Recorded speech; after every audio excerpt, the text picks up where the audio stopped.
हा निवाडा स्वराज्यासाठी, स्वराज्याच्या पुढील वाटचालीसाठी आणि शंभूराजेंच्या भवितव्यासाठी अत्यंत महत्वाचा आहे.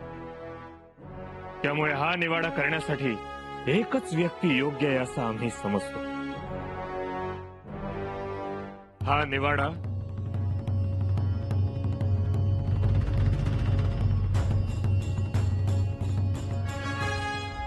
येसूबाई साहेब करतील.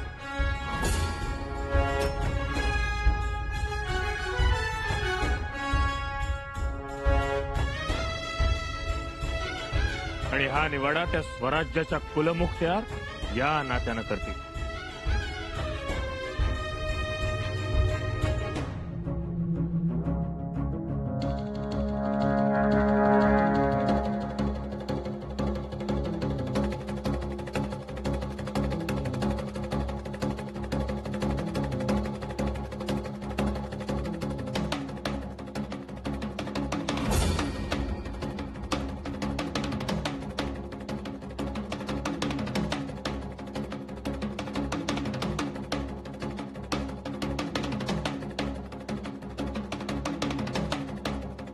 आमच्या कुंकुवाचा, आमच्या प्रेमाचा निवाडा आम्हीच करायचा.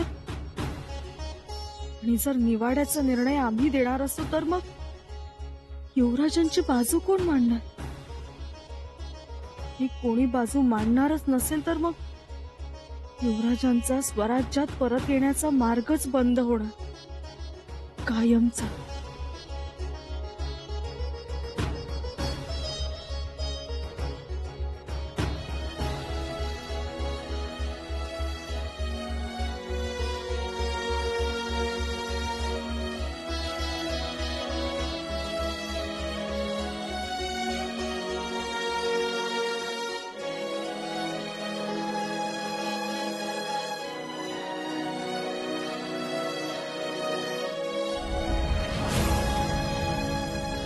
सुनबाई, सुनबाई,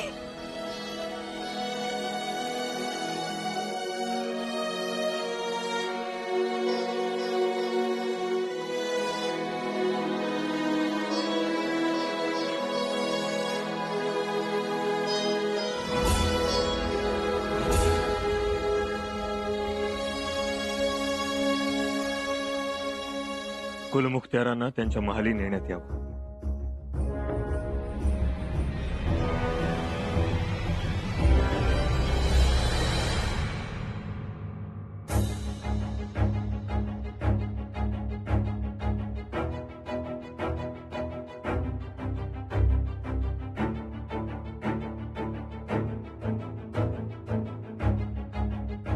महाराज, कुलमुक्त्यारांची तब्येत अचानक बिघडल्यामुळे निवाडा खोळंबलाय. त्यामुळे निवाडा दुसऱ्या कोणाकडे तरी सोपवावा अशी आम्ही विनंती करतो. महाराज, मलाही महाराणी साहेबांचा विचार रास्त वाटतो. स्वराज्य द्रोहासारखा गंभीर गुन्हा निवाड्यासाठी आलेला असताना तो लांबणीवर टाकणे हे स्वराज्याच्या हिताचे नाही. याचा विचार व्हावा. महाराणी साहेब सोयराबाई आणि मोरोपंत या दोघांचेही म्हणणे आम्हास योग्य वाटते आहे. तेव्हा त्यांच्या विनंतीचा विचार व्हावा असे आमचेही म्हणणे आहे.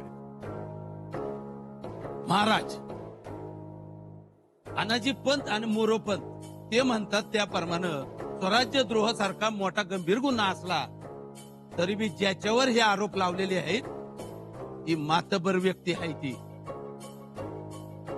आणि असे तसे नाहीत, प्रत्यक्ष युवराज आहे ती, या स्वराज्याचे युवराज. तेव्हा महाराजांनी योग्य त्या माणसाच्या हातेच निवाडा सोपवावा. आणि आता महाराणी साहेबांनी सांगितल्याप्रमाणे त्यांची तब्येत अचानक बिघडलेली आहे. तेव्हा 2-4 दिवस वाट बघायला हरकत नाही. पण कुलमुक्त्यारांनीच निवाडा करावा असं आमचं मत आहे.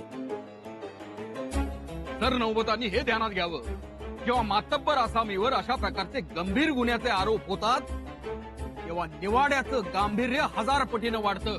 म्हणूनच निवाड्याचं काम लांबणीवर टाकणं हिताचं नाही. निवाऱ्याचे गांभीर्य वाढते आहे हे खरे आहे, पण म्हणून तो तातडीने निकालात काढली कधी कधी हिताचे नसते. घाईघाईने केलेली कामे बिघडतात हा सर्वांचाच अनुभव असेल. सांगा अशी, आमचं बी हेच मत आहे. थोडी दिरंगाई होईल महाराज, पण योग्य माणसाच्या हाती निवाडा गेला तर निर्णय बी योग्यच होईल. आपणास काय सुचवायचं आहे सर नोबत? निवाड्यासाठी या क्षणी दरबारात इतर कोणी योग्य व्यक्ती नाही? हवं तर आम्ही स्वतः सुचवू शकतो. त्याची गरज नाही आणि तशी पद्धत बी नाही. जे काय करायचं ते महाराज ठरवत्या आणि महाराज इथं हजर आहेत नव. मग निवाडा कोणी करायचा आणि कोणाच्या हाती सोपवायचा महाराज ठरवत्या. हे आम्हालाही योग्य वाटते. महाराज, आपणच मार्गदर्शन करा. निवाडा कुलमुक्त्यार बऱ्या झाल्यावर करतील का दुसरा कोणी? गुन्ह्याचं स्वरूप पाहता आपणच काय करावे ते सांगावे. दरबाराचा वेळ न दवडता महाराजांनी निर्णय घ्यावा ही विनंती. जेव्हापासून युवराजांवर आरोप होत आहेत तेव्हापासून त्यांच्या बरोबर कुलमुखत्यार आहेत. आणि हा निवाडा युवराजांना पुन्हा स्वराज्यात घ्यावं का नाही यासाठी नसून स्वराज्याच्या हितासाठीचा आहे, स्वराज्याच्या भवितव्यासाठीचा आहे. त्यामुळे हा निवाडा कुलमुखत्यारांनीच करावा. अर्थात त्यांना नकार देण्याचा हक्क आहे.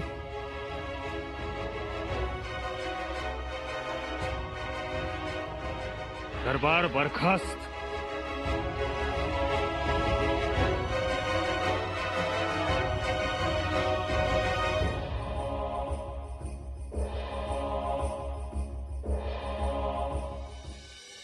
हे घेऊन जा दिलेर खानाच्या तंबूत, जमा करून टाक.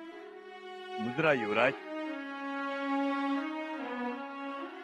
काळोजी बाबा, या बसा. नग आता बसायला नग, आता इजाजत द्या. कुठं निघाला? रायगडावर. रायगडावर? अजून नीट चालता येत नाही. अंग सोलवटून निघाले, बरगड्यांना मार लागलाय, हाताला जखम आहे म्हणे निघालो रायगडावर. असा लंगडत लंगडत जाणार? मग मेना द्या. मेना म्हणजे जायचंय हे नक्की आहे. पाहिजे इथं काय घडलंय ते तिकडे जाऊन सांगितलंच पाहिजे. काळोजी बाबा, तिरंगोजी बाबांना सांगितलं असेलच की. अहो पण पुढं काय घडलं ते त्यासनी कुठं माहिती, म्हणून मला गेलं पाहिजे. ठणठणीत बरं झाल्याशिवाय जायचं नाही. किती माया करणार युवराज, अहो किती. ठीक आहे, थांबतो मी. पर ह्याच्या पुढं मला झालेल्या जखमा तुम्ही नाही बांधायचं. ठीक आहे, ते बघू. आता जाऊन आराम करा. जुनं तूप पाठवून देतो, ते लावा जखमाला. लगेच खपली झाली. येतो युवराज.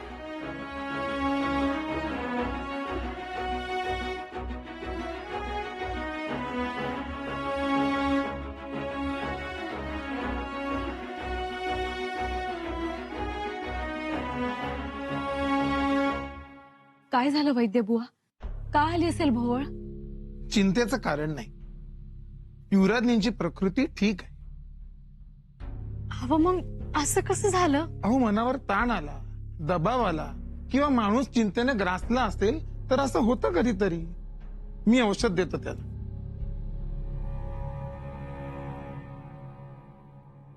ही मुळी घ्या.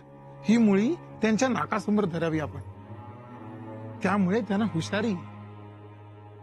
छी. येतो आम्ही.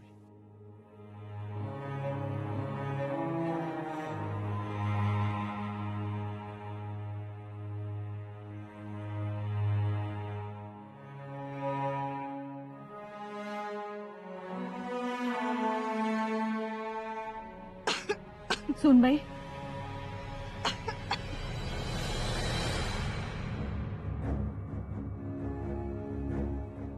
चिटणीस आता घेरी मला यायला लागली आहे बघा. परिस्थिती तशीच निर्माण झाली आहे. तर काय बी कळना, काय बी सुचना, त्यातून महाराजांचा मनाचा बी ठाव लागना. एक मात्र आहे, युवराजनीना ज्या अर्थी हा निवाडा सोपवलाय त्या अर्थी महाराजांच्या मनातली इच्छा स्पष्ट जाणवते. कंची व युवराजांनी परत स्वराज्यात यावं असंच महाराजांना वाटत असणार. अहो असं असतं तर महाराजांनी स्वतःच निर्णय दिला नसता का? दिला असता, मग पण युवराजांच्या मार्फत ते हा निवाडा देणार म्हणजे मंत्रिमंडळ गप्प राहणार, त्यांना तक्रार करायला जागाच उरणार नाही. अगं अशी असं आहे होय. म्हणजे महाराजांनी असं राजकारण खेळलंय तर हा. राजकारण कसंही खेळवलं तरी ते आपल्याच पथ्यावर पडणार. पण आता युवराज्ञींनाच न्याय करायला सांगितलं म्हणल्यावर दुसरं काय होणार? काही होत नाही. असं कसं म्हणता सुरेश? अहो फरक हा पडणारच. शेवटी जवळच्या माणसाकडे माणूस झुकतोच आपोआप. न्यायातही हेच होतं. ही काय पंगत आहे का मोरोबा?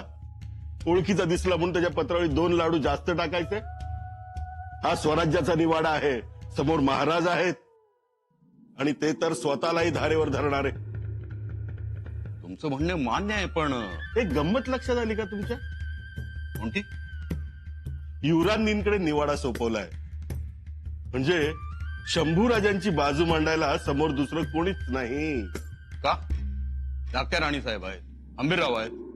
सोडून द्या हो. धाकट्या राणी साहेब काय बाजू मांडतात? त्यांना तर राजकारणातले डावपेचही माहित नाहीत. हा, आता राहून राहिले हंबीरराव, पण त्यांची करामत रणांगणावर. इथे भाव चढून जातात, एकेरीवर येतात.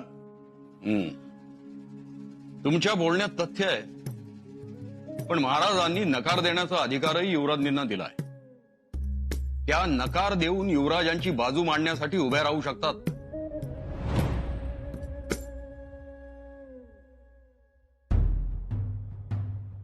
एकूणच आता स्वराज्याचे नीती नियम सैल होत जाणार. तर म्हणजे सुनबाईंना निवाडा करण्याचा अधिकार दिला म्हणजे शंभूराजेंच्या माफीचा दरवाजा खिडकीला केलाय. राणीसाहेब, हे दरवाजे बाजरीच्या सरमाडाचे, चिवडीचे, निरगुडीच्या झापाचे नाही, पोलादी दरवाजे. त्यातून शंभूराजेच काय तर तुम्ही आणि आम्ही देखील सुटू शकत नाही. हो, पण आणि ते पोलादही आऊसाहेबांच्या वैचारिक बैठकीत तावून सुलाखून निघालेलं. ते मान्यच आहे. त्यामुळे यापुढे कधीही आमच्या हेतूविषयी संशय घेऊ नका. आपल्या हेतूविषयी कधी संशय घेतलाच नाही, परंतु बापाचं काळीज आहे. अशा वेळी आपण तेच तर दुर्दैव आहे. शंभूराजांबरोबर आम्ही बाप म्हणून कमी आणि छत्रपती म्हणूनच जास्त वागत आलो आहोत. आणि म्हणूनच त्यांच्या जिवंतपणी देखील त्यांचं श्राद्ध घातलं आम्ही. एक बाप म्हणून या गोष्टीकडे पाहिलं असतं तर आम्हाला ते जमलं नसतं. कोणत्याही बापाचं काळीज धजावणार नाही असं काहीतरी करायला, पण आम्ही मात्र ते केलं. छत्रपती म्हणून. आजपर्यंत आम्ही त्यांच्याशी छत्रपती म्हणूनच वागत आलोत आणि यापुढेही तसेच वागू. कारण आपण वज्र निर्धारी आहात. परंतु सुनबाई का? तुम्ही सुनबाईंबद्दल का शंका घेता? जेव्हा तुम्ही युवराजांचा न्याय निवाडा केला होता तेव्हा सुनबाईंनी नव्हती शंका घेतली तुमच्याबद्दल? हो, तेही आहेच म्हणा. लक्षात घ्या, सुनबाई रायगडाच्या मुशीत आणि आऊसाहेबांच्या कुशीत तयार झाल्या. समोर नवरा असला तरी त्या मात्र कुलमुखत्यार म्हणूनच न्याय करतील, आम्हास खात्री आहे. मग काहीच हरकत नाही. आणि तसंच होईल. बघाच तुम्ही. राणीसाहेब, आम्हाला दुःख फक्त एकाच गोष्टीचं होत आहे. या क्षणी तुम्ही इथे आमच्या महाली येऊन आमच्या निर्णयाची चाचपणी करण्यापेक्षा सुनबाईंच्या महाली जाऊन त्यांच्या तब्येतीची चौकशी करायला हवी होती.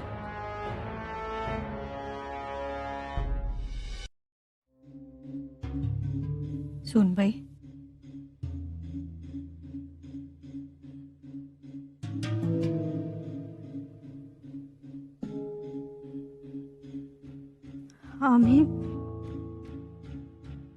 आम्ही इथं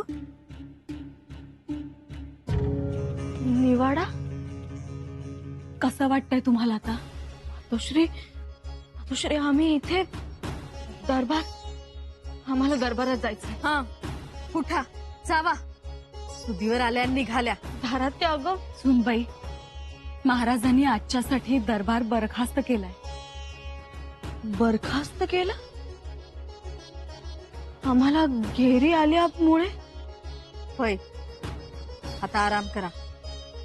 काय झालं सुनबाई? कसला एवढा ताण? का गांगरून गेलाय?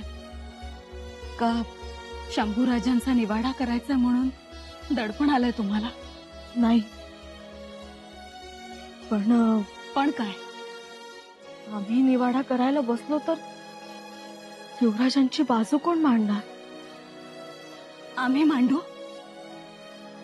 तुम्ही? हो, आम्ही आमच्या लेकराची बाजू मांडू. त्यांच्यासाठी आम्ही भांडू. आमच्यासाठी काही ही गोष्ट नवीन नाही. वय, आणि त्या बाबतीत मी वाघीन आहे. बघा कसं करतो एकेकाला. तुम्ही फक्त खलिता वाचून दाखवा, त्याचा अर्थ सांगा. मग मी आभी राणी साहेबांबरोबर उभं राहतो.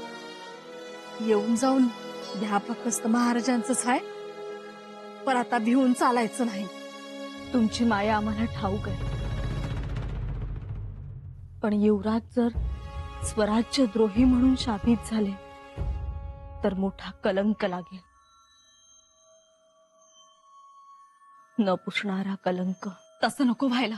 तीच तर भीती वाटते आम्हाला. पण सुनबाई, महाराजांनी तुम्हाला निवाडा नाकारण्याचा अधिकार दिलाय. तुम्ही जर नाही म्हणालात तर तुम्ही शंभूराजांची बाजू घेऊ शकता. वय, पण सुनबाई जर नाही म्हणाल्या तर मग निवाडा कोण करणार? थोरल्या बाई साहेब. जर सुनबाईंनी निवाडा नाकारला तर थेट संधी आपल्या पदरात पडणार. हो, पडणार. मुळात त्यांची हिंमतच होणार नाही, कारण गोष्टी सगळ्या स्पष्ट आहेत. शंभूराजेंनी स्वराज्यद्रोह केला आहे, हे तर ढळढळीत सत्य आहे. सगळ्या स्वराज्यास ही गोष्ट ठाऊक आहे. त्यामुळे आपण निवाडा केला आणि शंभूराजेंना शिक्षा ठोठावली तर आपला निर्णय स्वार्थी होता असं कोणीही म्हणणार नाही.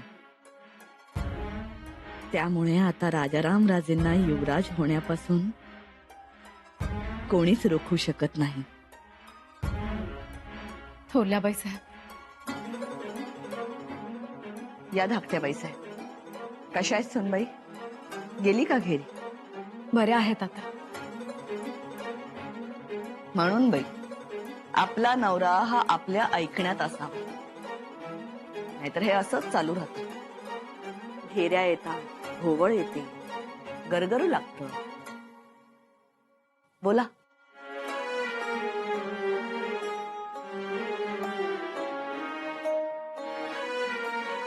थोरल्याबाई साहेब, निवाडा बहुधा तुमच्याकडे येईल. आम्ही हात जोडतो आमच्या लेकरासाठी.